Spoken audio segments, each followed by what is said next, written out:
সাবেক পুলিশ মহাপরিদর্শক বেনজির আহমেদের অনিয়ম, দুর্নীতি ও বেনজির আহমেদ ওনার সম্পদের ফিরিস্তি এত বড় যে কোনটা আগে বলবো কোনটা পরে বলবো এটা আমার মাথায় ধরে না। তো আমার এলাকায় আমি বলে আসছিলাম যে কিছু লোক আছে অনেক সময় যে জায়গায় যায় পয়সা করে। এই মাত্র লাইভে এসে বেনজিরকে নিয়ে একই বললেন ব্যারিস্টার সুমন। বেনজিরের বর্তমান অবস্থা কি এবং বর্তমান কোথায় আছে, সে বাংলাদেশ থেকে কত টাকা মেরে নিয়ে গেছে তা নিয়ে এবার ফেসবুকে লাইভে এসে সবকিছু প্রকাশ করলেন ব্যারিস্টার সুমন। তো বন্ধুরা চলুন ভিডিওতে আর বেশি কথা না বলে সরাসরি আজকে আমরা ব্যারিস্টার সুমনের সেই বেনজিরকে নিয়ে ফেসবুকে লাইভ ভিডিওটা দেখে আসি। বলেন। এই যে দুর্নীতি, জি, দুর্নীতি হচ্ছে গিয়ে শরীরটার মধ্যে নিজের শরীরে ক্যান্সার হওয়ার মতো। যে জায়গাটাতে ক্যান্সার হবে এই জায়গাটা কেটে ফেলতে হবে। এখন আপনি এইসব বিষয়ে আমি সারা দিন আপনার সাথে আলোচনা করতে রাজি। বঙ্গবন্ধুর চেতনা, বঙ্গবন্ধুর আদর্শ মানে একই সাথে আপনি এই কথা বলে আপনি দুর্নীতি করতে পারবেন না। এই দুর্নীতি যেদিন আপনি করবেন তখন আপনার এই জায়গাটাকে আপনি আসলে রীতিমতো আপনি এই জায়গাটাকে নষ্ট করে দিলেন। এই ব্যাপারে আপনার সাথে আমার কোনো দ্বিমত নাই। ধরেন আপনি দুর্নীতি বলেন, সন্ত্রাস বলেন, মাদক বলেন, এগুলা তো আলটিমেটলি আমাদের যেভাবে কনস্টিটিউশনের বাইরে যায়, বঙ্গবন্ধুর আদর্শের বাইরে যায়। এই ব্যাপারে আমি কিন্তু আপনার সাথে কোনোভাবেই দ্বিমত করব না। কারণ এই আমার যে ব্যারিস্টার সুমন হয়ে ওঠার যে গল্প, এখানে কিন্তু দেখেন আমার আওয়ামী লীগ করেও আওয়ামী লীগের প্রচার সম্পাদকের বিরুদ্ধে আমি মামলায় বাদী। আওয়ামী লীগ করেও আমি যতজন মন্ত্রীর বিরুদ্ধে আমি কথা বলছি সবই হচ্ছে গিয়ে দুর্নীতি সংক্রান্ত বিষয় নিয়ে আমি কথা বলছি। আমি বলছি যে এটা কোনোভাবেই বঙ্গবন্ধুর আদর্শ হইতে পারে না। আমার সাথে আমি যুবলীগের আইন সম্পাদক হিসাবে অব্যাহতি পাই কেন আপনি এটাও জানেন যে আমি যুবলীগের আইন সম্পাদক। আপনি প্রথম আমার ইন্টারভিউ নেন যুবলীগের আইন সম্পাদক হওয়ার পর। আমার অব্যাহতির কারণটা কি ছিল? আমার কারণটা ছিল আমি বলছিলাম যে একজন ওসি সাহেব আওয়ামী লীগ করার দরকার নাই। বলছিলাম যে উনার এই মিছিল মিটিং করার দরকার নেই, আওয়ামী লীগ করার জন্য যথেষ্ট পরিমাণ মানুষজন আছে। কিন্তু এই ক্ষেত্রে তারপর আমাকে অব্যাহতি দেওয়া হলো। এখানে একটা মিসআন্ডারস্ট্যান্ডিং থেকেই যায়।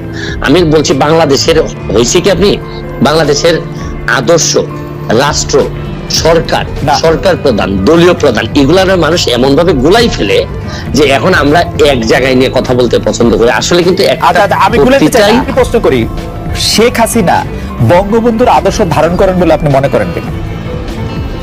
অবশ্যই উনি ধারণ করেন। আমার এই পর্যায়ের কোনো প্রশ্ন না, আপনি মনে করেন যে উনি বঙ্গবন্ধুর আদর্শ ধারণ করেন। আমার কিন্তু এটা আমি প্রশ্ন আদর্শ ধারণ করেন এবং সরকার প্রধান হিসাবে এই বাস্তবতায় কতটুকু কি হয়েছে না হয়েছে এগুলা নিয়ে আলোচনা থাকতে পারে। বঙ্গবন্ধু কন্যা আদর্শকে ধারণ করেন, কিন্তু যখন সরকারে আপনি আসবেন, যেমন আপনি যখন মডারেটর, তখন আপনি আমাকে কতটুকু সময় দিলেন না দিলেন এটা নিয়ে কথা থাকতে পারে। যে আপনি সাকিব ভাইকে বেশি সময় দিয়েছেন কিনা এটা নিয়ে নানা ধরনের কথা থাকতে পারে। কিন্তু যে মেইন জায়গাটা, এই জায়গাটা ইনটেক্ট। ওকে, একটু অন্য প্রসঙ্গে আপনি যে কথাটা শুরু করেছিলেন যে আপনি সাকিবের রাজনীতি নিয়ে কথা বলার বা নির্বাচন নিয়ে কথা বলার প্রসঙ্গে বলতেছিলেন, আমি আসলে সাকিবকে প্রশ্ন করেছিলাম এটা জয় পরাজয়ের কোষ্ঠী পাথরে, এটা কি উনি কি মনে করেন? উনি মনে করেন যে আওয়ামী লীগের রাজনৈতিক পরাজয় হয়েছে, কারণ তারা ভোট বর্জনের আহ্বান জানিয়েছিলেন, 10% মাত্র ভোট পড়েছে, 90% ভোটার আসলে এই ভোটকে বর্জন করেছে। বিষয়টা কি একদিনে বাংলাদেশে এই জায়গায় আসে নাই। বাংলাদেশের এই দুর্নীতি দূর করার জন্য একদিনে সম্ভব হবে। আপনি যে দায়িত্বের কথা বলছেন এগুলা নিয়ে আমাদের সাথে আপনার সাথে আমার অনেক আলোচনা চলতেই পারে। তবে আমরা কিছু লোক এখন আমি বিশ্বাস করি দাঁড়াই গেছি দুর্নীতির বিরুদ্ধে কথা বলার জন্য।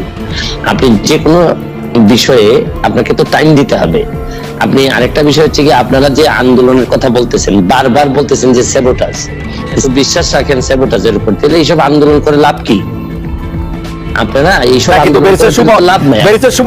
ঢাকা শহরের মধ্যে একটা ট্রেনে আগুন দেওয়া হবে, সরকার সেই সময় এতগুলি আইন শৃঙ্খলা বাহিনীর লোক হচ্ছে রাস্তায়, সেটি প্রোটেক্ট করতে পারবে না। সংগঠন যদি আপনারা হরতাল ডাকেন, হরতাল ডাকার পর যদি আপনারা পুরা নির্বাচনের আগের দিন পরের দিন হরতাল ডাকলেন, তো হরতাল মানেই তো হচ্ছে কি আপনার কর্মীরা বের হবে।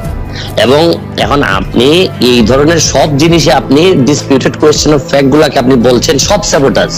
মানে আর বিএনপি হরতাল ডাকা ছাড়া আর কোনো কাজ করে না। তাহলে এর মানে তো হচ্ছে গিয়ে বিষয়টা হচ্ছে কি, তাহলে আপনারা এগুলো ডাকতেছেন কেন?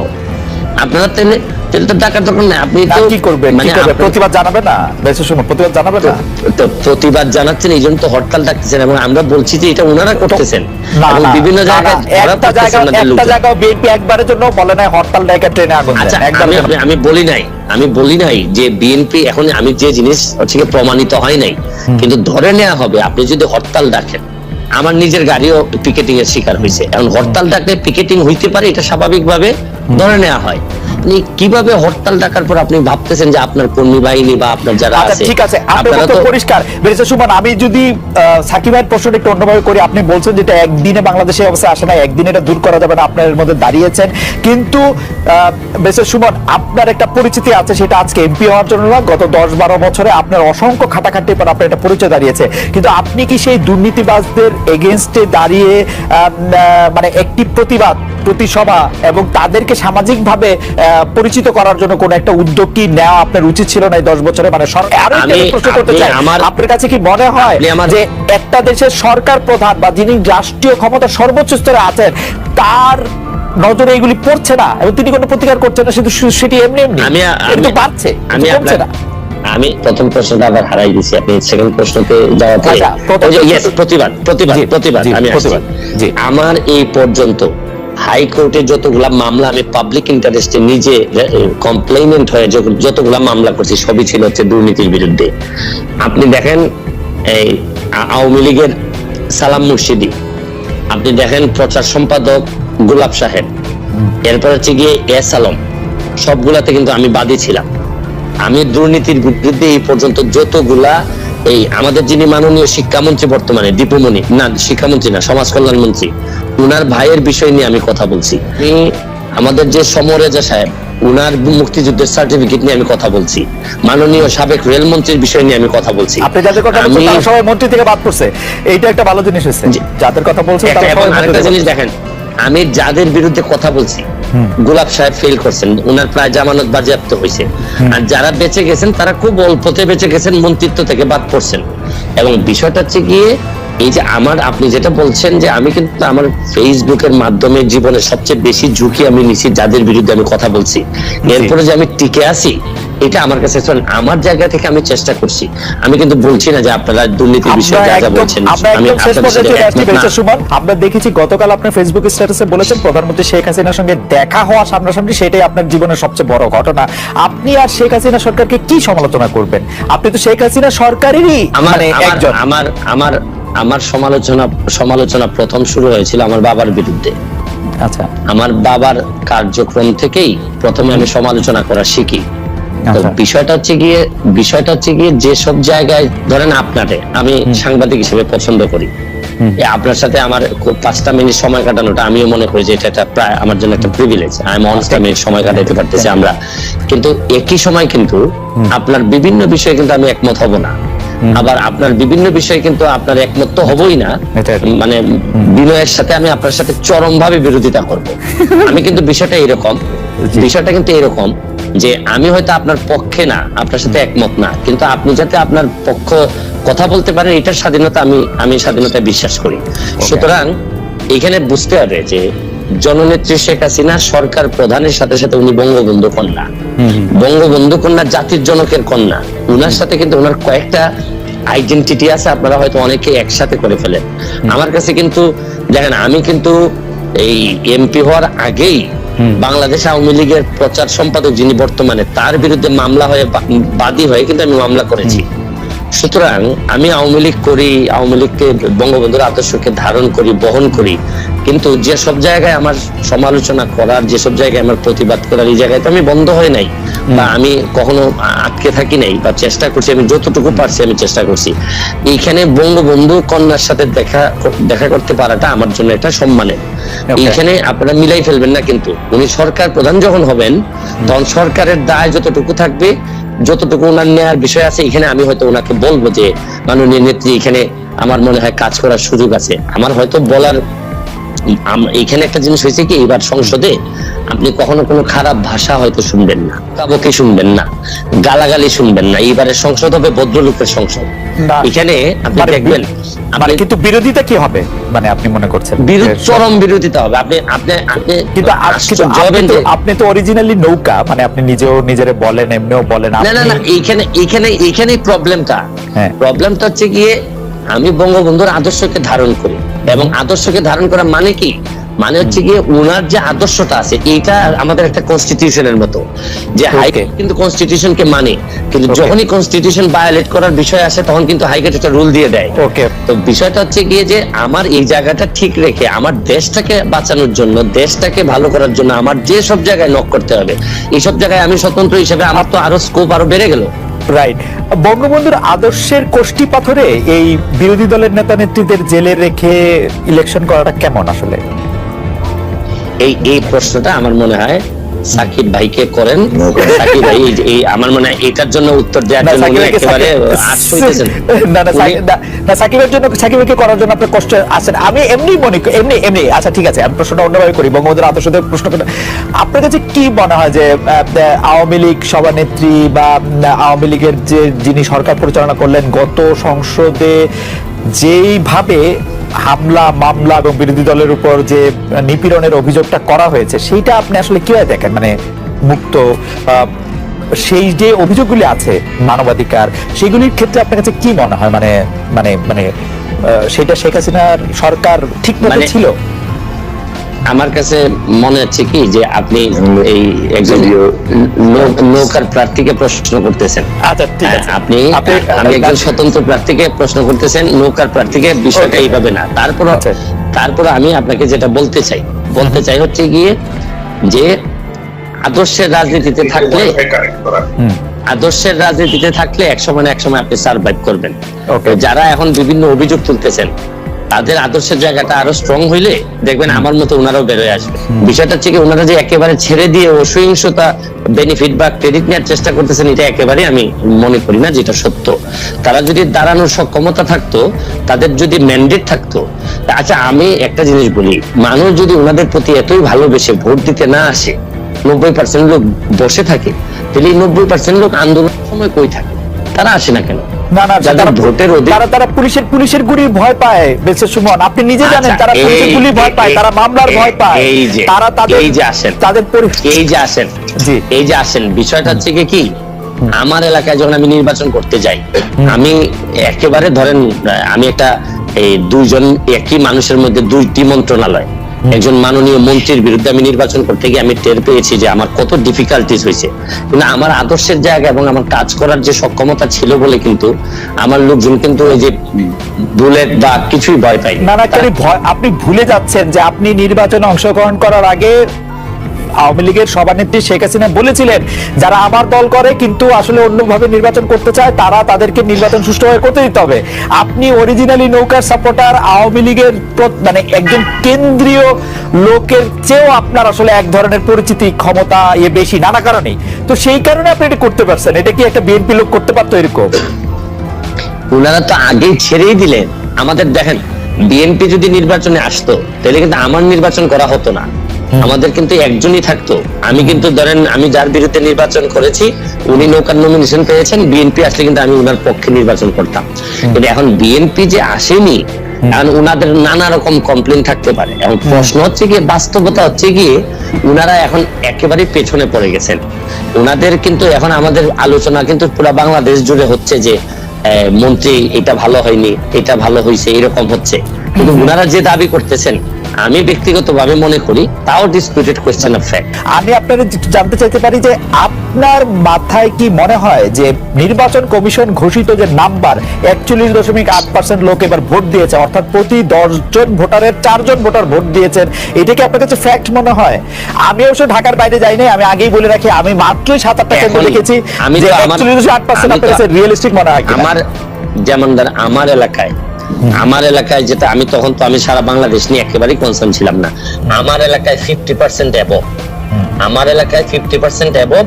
কিন্তু ওভারঅল আমার কেন জানি মনে হয়েছে যে ভোটের আগ্রহ খুব বেশি, যে মানুষের যে একেবারে মানে সবকিছু ফেলে দিয়ে ভোট দেওয়ার যে আগ্রহ, এটা অত বেশি মানুষের মধ্যে নাই। ওভারঅল যে এই 70% হবে 60% হবে এরকম আগ্রহটা আমি খুব বেশি যে এমন দেখছি তা আমি বলবো না, কিন্তু বিষয়টা হচ্ছে কি আমার এলাকা বা আমার পাশাপাশি এলাকা যতগুলাতে আমি দেখলাম যে ভোট 40% হওয়াটা অস্বাভাবিক আমার মনে হচ্ছে না, তবে 50-র উপরে গিয়ে বলাটা আমার কাছে মনে হয়েছে অস্বাভাবিক। এখন এটা আবার ডিপেন্ড করে কিছু কিছু সেন্টারে হয়তো আপনি যেটা বললেন যে 13% ভোট পেয়ে ঢাকার একজন এমপি নির্বাচিত হয়েছেন, তো ওভারঅল যদি আপনি মিলান তাহলে আমার কাছে মনে হয় যে এটা যে খুব বেশি আমি অবিশ্বাস করবো এই জায়গা আমার নাই। আপনারা হয়তো অবিশ্বাস করতে পারেন। আপনি এবার মনে করছেন যে নির্বাচন কমিশন কোনো আনফেয়ারমেন্ট সেট আপ করেছে, ভোট স্টাফিং হতে দিয়েছে বা এরকম কোনো কিছু আসলে ঘটে নাই, মানে এটা আপনি মনে করছেন? এই বলেই তো আমি আসতে পারছি, নাহলে আগে আসতে পারতাম না। না, আপনার ব্যাপারে আসলে সাকিব ভাই কোনো ডিসপিউটও করতে চাচ্ছেন না, আপনার ব্যাপারে এককভাবে আলোচনাও করতে চাচ্ছেন না। আমি আমার সার্বিকভাবে আমি যতটুকু প্রশাসনের সাথে আলাপ করছি আমার পুরো সিলেট বিভাগ। আচ্ছা তাইলে আইজিপি সাহেবের ভাই কিভাবে ফেল করে আপনি বলেন? যদি প্রশাসন যদি কোনোভাবে এখানে যদি কি করতো, প্রশাসনে যদি আপনি বলেন যে প্রশাসন শাসন করছে, এটা হচ্ছে একটা গ্র্যান্ড ডিজাইনের অংশ, এরকমও বলেন কেউ কেউ যে আইজি সাহেবের ভাই ফেল করবেন, প্রেসিডেন্ট সদস্য ফেল করবেন, তারপরে এগুলি গ্র্যান্ড প্রতিবন্ধীরা। আপনি যদি এই কথাগুলো বলেন তাহলে এই ডিজাইনারের মধ্যে আপনিও আছেন। আমার থাকতে হয় না, আমি তো অবজার্ভার, আমি ডিজাইন দেখি তো। আপনি যদি ডিজাইনের কথা বলেন তাহলে নিশ্চয়ই আপনার কাছে ইনফরমেশন আছে, আপনি আমাকে এটার একটা প্রুফ দেন, আমি আপনারে নিয়ে হাইকোর্টে যাই। ইনফরমেশন না, আমি এক ধরনের অবজারভেশনের কথা বলতেছি। আপনি হাইকোর্ট আমাকে অলরেডি দেখিয়ে দিয়েছেন, আরো নিশ্চয়ই দেখাবেন, আপনার সময় আছে। আমি সরকারকে এটি চাচ্ছি কিনা যে Awami League B, Awami League C, Awami League D তৈরি হোক বাংলাদেশে। দেখেন, আমি যে উত্তরটা শুরু করার সময় একটা কথা বলতে চাই যে আমি পড়ছিলাম ছোটবেলায় যে অধিকার ছাড়িয়ে দেয়া অধিকার রাখিবার মতো বিড়ম্বনা নাই। নির্বাচন নিয়ে আমার এলাকায় 50% কথা বলেন, তখন আমার একটা বিষয় আশ্চর্য লাগে যে ওভারঅল আমার নির্বাচন বলতে যে ভোটের আগ্রহ আমি গেলাম না খুব বেশি, যে মানুষের যে একেবারে কিরকম হয়েছে এটা নিয়ে আলোচনা ফেলে দিয়ে ভোট দেওয়ার যে স্ট্যান্ডিং আমার বেশি দুর্বল করে দেয়। জানেন, আমি যখন আমাকে সাকিব ভাইকে প্রশ্ন করা হইলে উনি তো বলতেন যে ভাই আমি যে নির্বাচনে যাই নাই, সুতরাং এটা ধরেন আওয়ামী লীগ করছে নির্বাচন গেল প্রথম ফার্স্ট কোশ্চেন। এক সেকেন্ড বেরিয়েছে, আমার একটু কোশ্চেন আছে, একটা সেকেন্ড একটু কোশ্চেন আছে। সাকিব ভাই নির্বাচনে যায় নাই, কিন্তু সাকিব ভাই তো বাংলাদেশের জনগণ, বাংলাদেশের জনতা।